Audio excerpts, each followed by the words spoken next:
Good morning, everyone. Thank you for being here. My name is Kristi Noem. I'm the Secretary of the Department of Homeland Security. We're here in Nashville today to highlight some of the excellent work that the Department of Homeland Security has been doing with HSI and ICE officers and agents here in this area. This office oversees not just operations within Nashville, but also throughout Tennessee and Kentucky, and they also are a key component to our investigative efforts that we put into the breaking up of drug and human trafficking rings. I'm so proud of this office and the agents that work here and in this area for what they do to protect children every day and what they do to protect United States citizens and get criminals off of our streets. President Trump has been focused ever since he's been in office on making America safe again. And that is what my job is as a secretary, is to make sure that we're following through on exactly what he promised the American people, to make sure that we're going after the worst of the worst every single day, get the murderers, the rapists, the child pedophiles and pornographers off of our streets and out of this country so that they can be brought to justice and face the consequences for their actions. Since President Trump has taken office, we have arrested almost 300,000 and more criminals and illegal aliens here in the United States of America and brought them to justice and deported them out of our country. 70% of those individuals have criminal charges that they are convicted of, or they have criminal charges that are pending against them. Overwhelmingly, the families that live in this country are thrilled to have these people off of their streets so that they can continue to raise their children in a country where they can live safely, send their kids to school, and go to sleep peacefully in their beds at night each and every day. Here in Tennessee, HSI Nashville has arrested some individuals that I want to highlight specifically that are tied to foreign terrorist organizations as designated by President Trump's administration, and also tied to gang organizations that are not only present here in this country, but also internationally as well. 2 Venezuelan nationals with ties to Tren de Aragua have been arrested here. This was done back in January, and their crimes include promoting prostitution and evading arrest. In February, HSI Nashville arrested a 35-year-old Venezuelan charged with homicide after he stabbed his own wife to death. HSI also arrested a 33-year-old illegal alien that was from El Salvador. This individual was affiliated with the MS-13 gang, and he's the subject of a red notice that we participate with Interpol, and is wanted in El Salvador as well for aggravated murder. In January, HSI Nashville here arrested a 22-year-old Guatemalan who was an illegal alien here in this country. The charges against this individual count 3 charges of child rape, sexual exploitation of a minor, and identity theft. Also arrested here is a 60-year-old illegal alien from Iraq. His criminal history includes convictions of rape, larceny, and false imprisonment. And last but not least, that I'll highlight here individually today, is we all remember the story of Kilmar Abrego Garcia, the MS-13 member. He was a human trafficker, a domestic abuser, a criminal illegal alien, and a national of El Salvador, and a member of MS-13. The mainstream media consistently tries to defend this individual as an innocent Maryland man, but I will be very clear, this man has a history and decades-long ties to a gang that has been convicted of human trafficking, and he himself has been deeply tied to those horrific charges and criminal activities. He's here in Nashville currently on federal charges for human trafficking, and the grand jury's indictment describes a monster. Abrego was a full-time human trafficker who would brutally abuse women under his control and even solicited individuals for child pornography. Now, all of these criminals are evil. They're horrible human beings. They're the worst of the worst. And America is safer because they're off of our streets, because of the work of the individuals behind me, but all of the agents and officials within HSI and ICE. Rioters, criminal thugs, legacy media, open border politicians, often you'll hear them standing up and defending the evil criminals that I've been talking about. And in the meantime, what they're doing is smearing and doxing our agents and putting them and their families at risk. Leftists have doxed, attacked, and tried to intimidate the men and women who uphold our laws and keep our streets safe. And now our ICE officers are facing an 830% increase in violence against them and their families. One of the open border politicians is right here in this state and is right here in this city. and I'm specifically calling out the mayor of Nashville. Mayor Freddie O'Connell has gone after our ICE individuals and agents that work with HSI. He's openly doxed them, revealed their information to the public, encouraged people to work against them in their efforts to clean up the streets of Nashville, and he has forced his city officials, his employees of the city of Nashville, to document every single interaction that they have with federal immigration authorities. What the mayor is doing to the city is shameful, and what he needs to do is participate with us and make sure that he's helping us uphold the rule of law. Listen, if people don't like the laws in this country, go to Congress and change them. But what these agents do every single day is to uphold the law and make sure that it applies equally to everyone, and that criminals aren't placed above the American citizens that live in this city and live in this state and in this country. O'Connell and his administration are playing politics, and they're playing politics to a dangerous level that's risking people's lives. Despite the mayor's reckless behavior, we're going to continue to enforce the law here in Nashville. We're going to continue to fight to keep families safe, and here in this city, but also in this state, and continue throughout the country. Bringing violent criminals to justice is our priority, and doing so in order to make America safe again is what we will work to do every single day. We're also seeing similar acts of injustices happen in Nashville by other entities as well. We're seeing obstruction against federal immigration law by Belmont University. As you know, they have openly said that they will house illegal immigrants on their campus and do that in defiance of the federal government. President Trump campaigned on immigration enforcement. The American people voted for immigration enforcement. They voted to clean up their streets and get these criminals out of our country.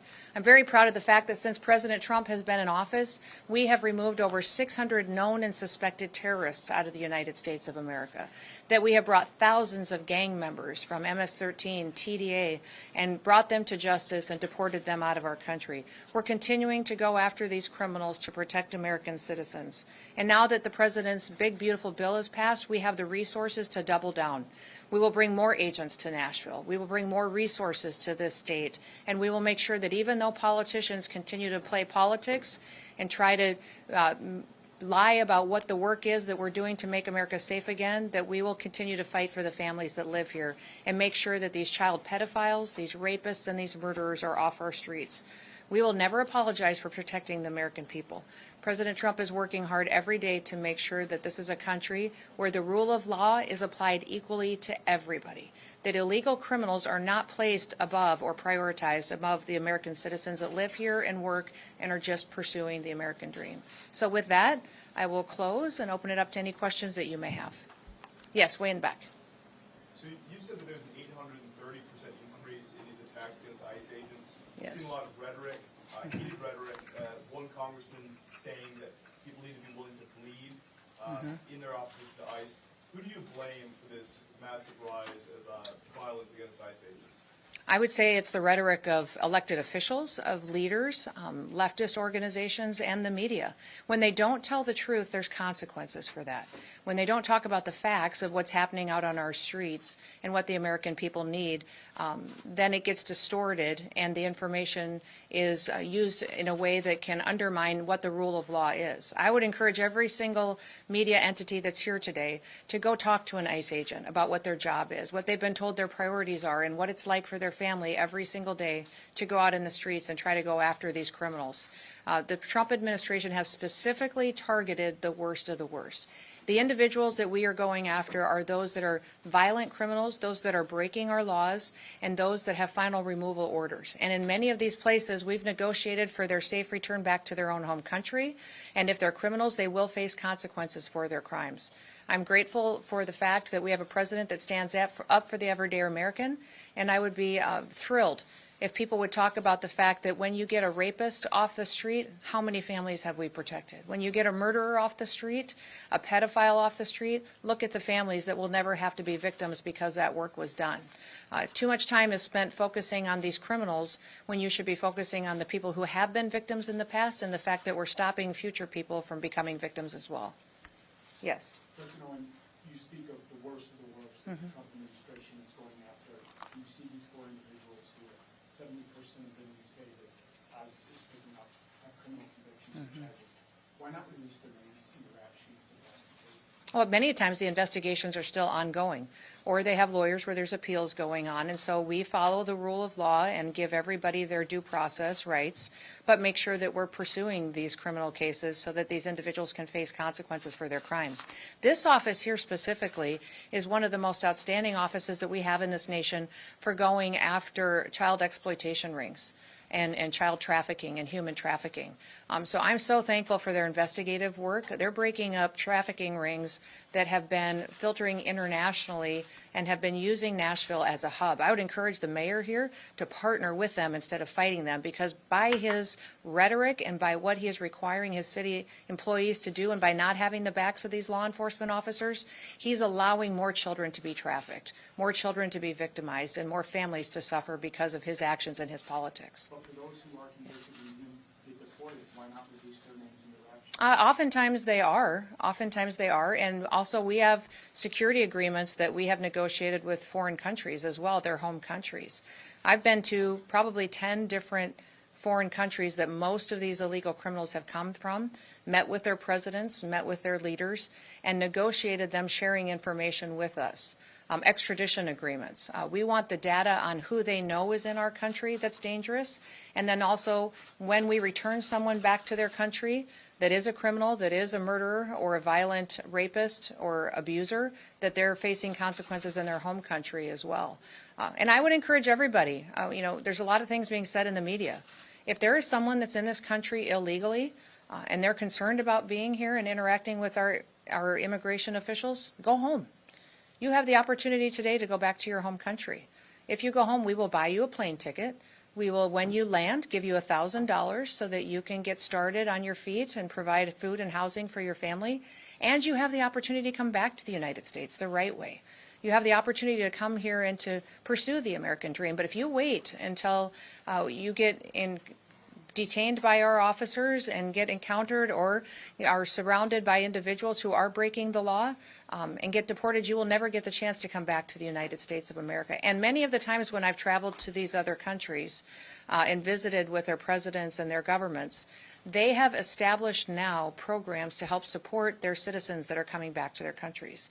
Many of these countries are setting up loan programs for houses when people come back, training for jobs that they need to have filled in their countries. They're giving children scholarships that are coming home so they can get an education and get their feet under them. So when you look at Guatemala, Honduras, Colombia, Panama, many of these countries, Mexico that I've visited, many of them are setting up programs so that when people do come home, that they have the opportunity to have a job and an education that they've never had before. And I'm proud of that work that's being done so that when individuals do things the right way, they can be rewarded for that. Yes. Madam Secretary, Tennessee has a lot of farmers that may rely on migrant workers to be able to yield their crops. So what's your message to them on what they should do?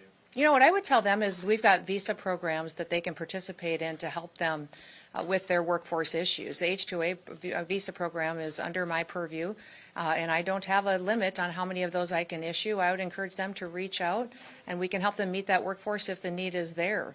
Many times there's people in this country as well that are looking to fill positions, but I will be very clear in saying that there will be no amnesty under the Trump administration. That individuals who are here illegally, we're hopeful that they will come and do it the right way, and that we'll make sure that we streamline and get rid of the bureaucratic hiccups and things that have slowed down the process in the past. We are streamlining the paperwork process and the application process so it's much quicker and responsive to the needs that farmers have. Yes. Because you singled out Kilmar and Abrego, I want to ask you about some of the witnesses giving testimony against him. 3 of these people have been deported multiple times.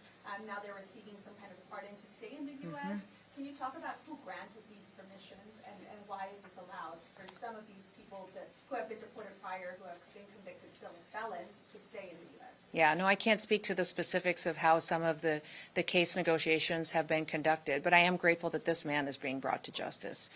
He has a lifetime history of trafficking individuals and of taking advantage of minors, soliciting pornography from them, nude photos of them, abusing his wife, abusing other illegals, aliens that were in this country, women that were under his care while he was trafficking them. He's a horrible human being and a monster, and he should never be released free. All that is evidence that the judge finds hard to believe because it's based on the testimony of these 3 three witnesses. I hope this judge does the right thing and brings this man to justice for the crimes that he has committed. The evidence is overwhelming, and this judge needs to make sure that he applies the law equally to every single person that shows up in his courtroom. And then I do want to ask you, because ICE operations are taking place predominantly in Latino communities. Can you speak And I wouldn't say that's true. You know, I would say that the media has highlighted operations like that, but we have operations ongoing throughout the country every single day in communities everywhere. So I would not say that anyone could show that they're highlighted in Hispanic communities. They're highlighted in areas that we know we have investigative work and casework to show that we may have enforcement mechanisms that need to be put in place because we have criminal activities ongoing. Well, my audience is predominantly Latino, so they kind of every day say they're fearful because a lot of people have been targeted based on their skin color, not necessarily. That is not their true. legal status. And so that has been another false narrative that has been put out there in the media that I absolutely want to throw back at you and say that is absolutely false, and don't you dare ever say that again. We have judges out there and other individuals saying people have been targeted that way, and it's not true. Every single operation that we do on ICE is based on investigative work and on casework to show that there is a reason and reasonable suspicion to go into an area and to talk and look at individuals that are involved in criminal activity. So because that is a narrative that people have been out there saying doesn't make it true, and it should not be repeated. Yes. Two questions. First one, just you mentioned the budget increase. Excuse me, it's going to be coming to ICE. Beyond just more personnel, more boots on the ground here, I mean, what do you see as what Nashvilleians will see in the city in terms of enforcement detention over the next few years? What's that going to actually look like? Well, what the people of Nashville will see is obviously more individuals and more agents, but they'll also see more training and equipment. We'll see more investigative tools that will be able to be utilized. My hope is that we also get the chance to work with the Department of Justice to get more immigration judges. Many times we have individuals who wait a long time to get through the immigration process, and that is one of the reasons that people point to while people get anxious to come into our country illegally is because it takes so long to do it the right way.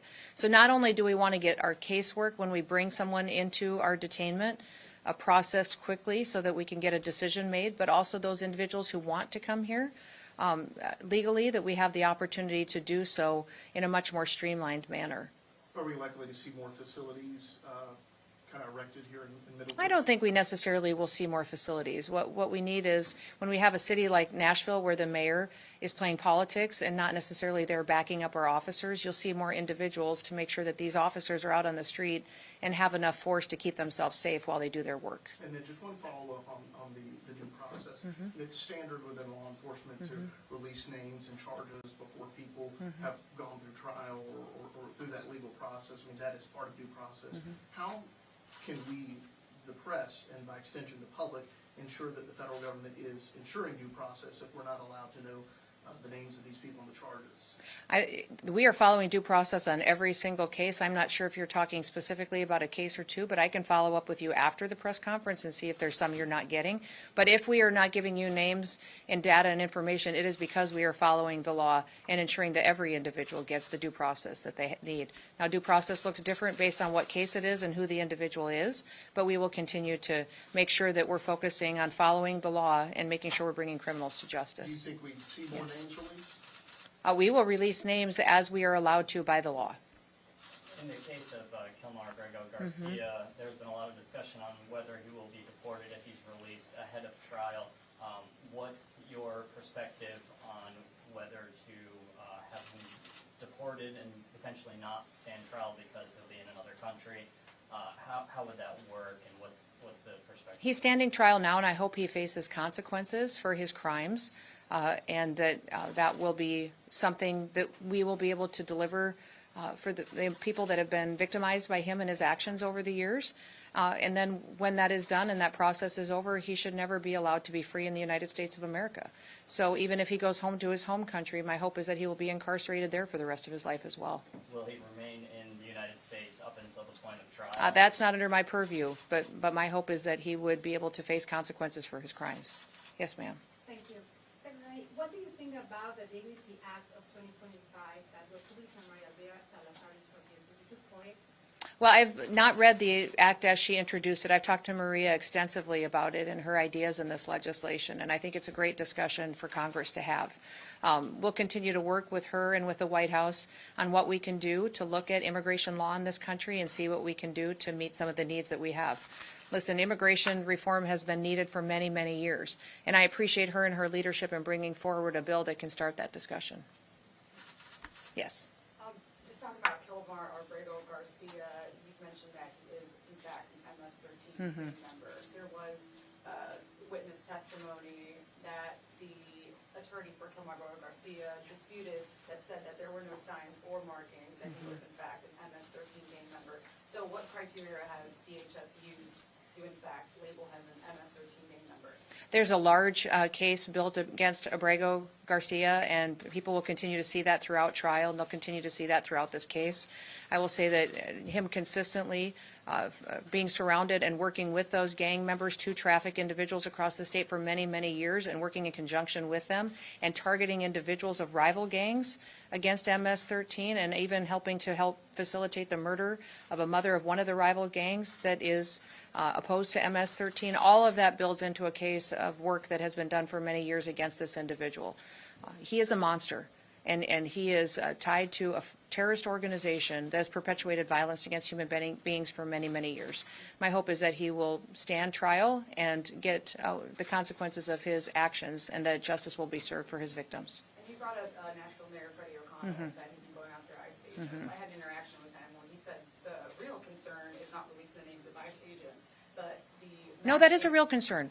It is a real concern that he has jeopardized them and their families. They face violent acts. Their families are targeted. They're doxxed. Their personal information is put out there, and people are treating them horrifically. And he needs to stop and knock it off and grow up and act like a leader and start sending his law enforcement officers to have our backs. Because what we are doing is upholding the law. We are upholding the law every single day. If he doesn't like the law, go change it. Go to the federal government and change the law. But what we are doing here is making our streets safer for the people of Nashville, and the people of Nashville overwhelmingly support getting criminals off of their streets. He should be helping us do that. Well, he's saying that the unmasking of that ICE agents need to be unmasked, that's the real concern. So Mayor O'Connell's much more worried about victimizing our law enforcement officers than he is going after criminals? This guy's priorities are completely screwed up, and he doesn't deserve to be a mayor. He doesn't deserve to be in office. Yes. Secretary, do you have any specific information you can share with us about the number of additional agents or the additional resources you plan to bring to Nashville or Tennessee? Well, that analysis is getting done. We will have dozens of more officers and agents that will be here in the Nashville area.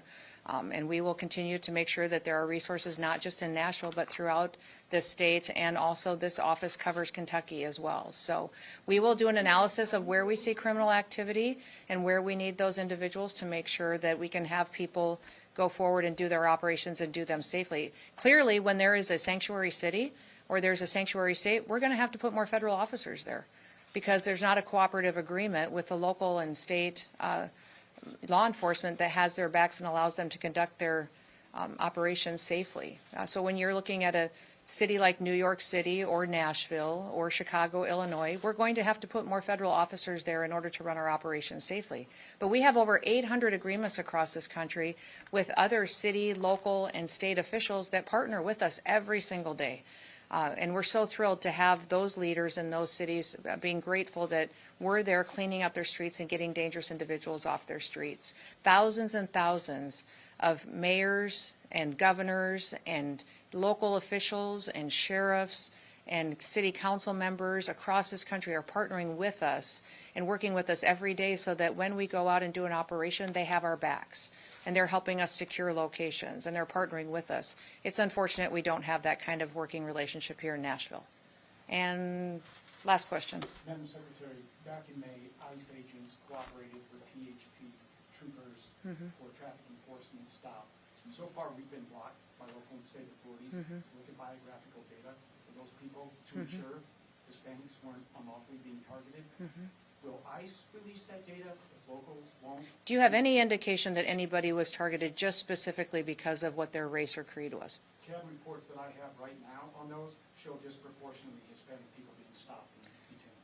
Every single enforcement action that we have, Be able to see that. every single enforcement operation that we have conducted has been based on a casework and investigative reports on criminal activities and where we know that there is those types of things going on and individuals are located.